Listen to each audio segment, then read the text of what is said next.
If you leave your money on a centralized exchange like Binance or Coinbase, you do not own cryptocurrency. You own an IOU from a corporation. A decentralized exchange, DEX, is the only way to trade assets directly from your own self-custodied wallet, completely permissionless, with no middleman.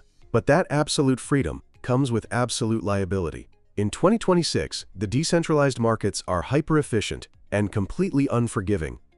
If you blindly click swap without understanding liquidity routing, slippage, and the invisible predators known as MEV bots, you will be systematically drained of your capital. This guide breaks down exactly how to execute a trade on a modern DEX. We will cover the shift from basic automated market makers to intent-based aggregators, how to mathematically verify the token you are buying, and the exact step-by-step operational security you must follow to ensure your wallet isn't emptied the moment you approve a contract. The 2026 landscape: aggregators and intents. If your strategy is to go directly to a single liquidity pool on a legacy DEX to swap your tokens, you are already losing money. In the early days, you used a basic automated market maker, AMM. You put Ethereum in, and the math gave you USDC out. But in 2026, liquidity is massively fragmented across thousands of different pools, dynamic fee tiers, and Layer 2 networks. Today, professionals never use a single DEX interface. They use aggregators and intent-based networks. Aggregators, platforms like 1inch or Jupiter on Solana, act as decentralized search engines for liquidity. When you input a trade, their algorithm scans every single liquidity pool across the entire network in milliseconds. It might split your $10,000 trade into 4 different chunks, routing 40% through Uniswap, 30% through Curve, and 30% through SushiSwap, reassembling it in your wallet to give you the absolute best mathematical price. Intent-based trading.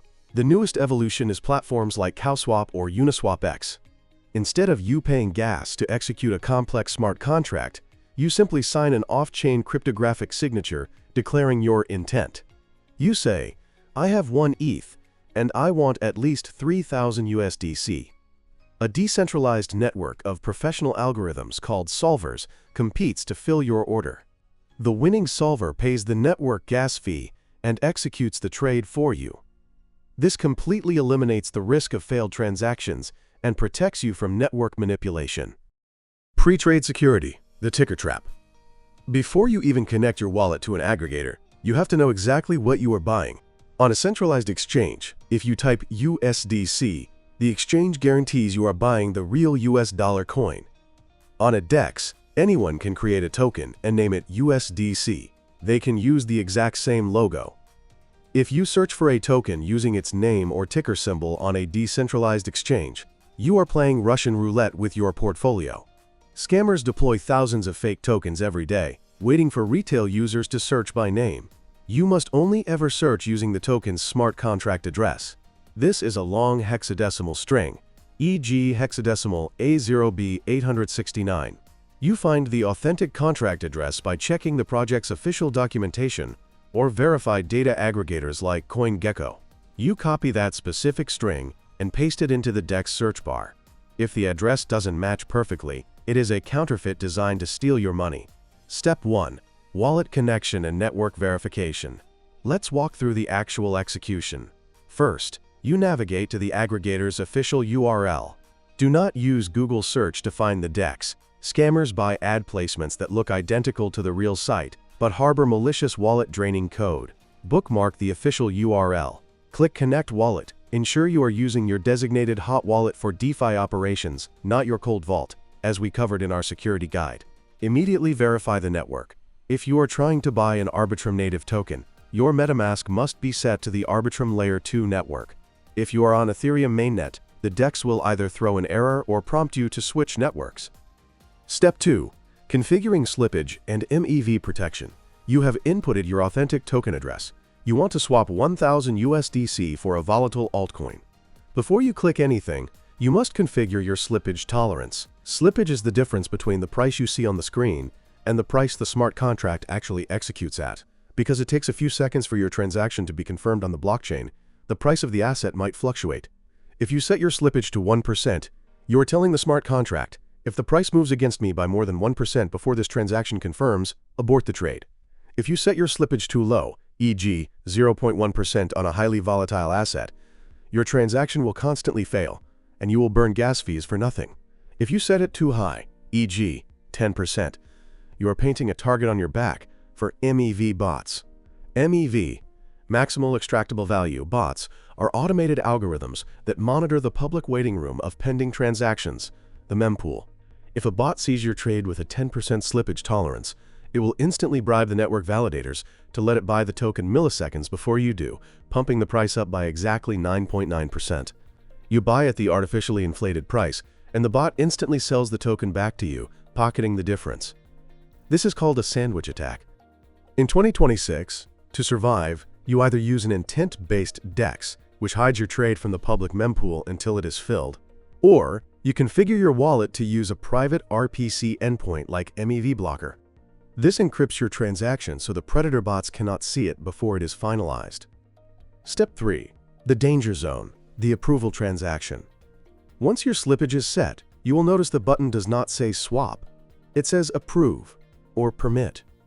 Smart contracts cannot reach into your wallet and take your tokens. You must cryptographically grant them permission. This is the single most dangerous click in Web3. By default, many decentralized applications will ask for an infinite approval. They are asking for permission to access not just the 1,000 USDC you want to trade today, but all the USDC you will ever own in the future. Never accept the default. When your wallet extension pops up asking you to confirm the approval, you must click Edit Spending Cap or Custom Amount. If you are trading 1,000 USDC, you type exactly 1,000 into the limit box. If the DEX's smart contract is hacked tomorrow, the hacker can only steal the amount you approved.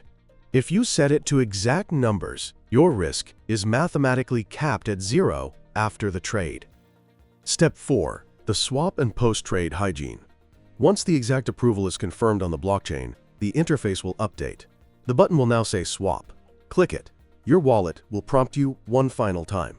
In 2026, a modern wallet interface will run a simulation and clearly state, you are paying 1,000 USDC, and you are guaranteed to receive a minimum of 450 of the target token. Gas fee, 15 cents. If the simulation looks correct, you sign the transaction. Within seconds or milliseconds on a layer 2, the state transition occurs. The aggregator routes your funds, the smart contracts execute the math, and the new tokens arrive in your wallet. But your job is not done. If you did not use an exact spending cap, or if you signed an off-chain permit to message, which grants sweeping approvals without a gas fee, you leave a lingering security vulnerability. The mandatory final step of any DEX trading session is post-trade hygiene. You navigate to a smart contract management tool, like revoke.cash. You connect your wallet, scan for active approvals, and manually revoke the access you granted to the DEX. You lock the door behind you. Conclusion. A decentralized exchange is a piece of public financial infrastructure. It does not care if you make $1 million, and it does not care if you lose your life savings to a counterfeit token or an MEV bot. It only executes the exact mathematical parameters you authorize. By using aggregators to find the best routes, verifying contract addresses, utilizing private RPCs to block sandwich attacks, and ruthlessly restricting your smart contract approvals, you neutralize the primary threats of the decentralized market.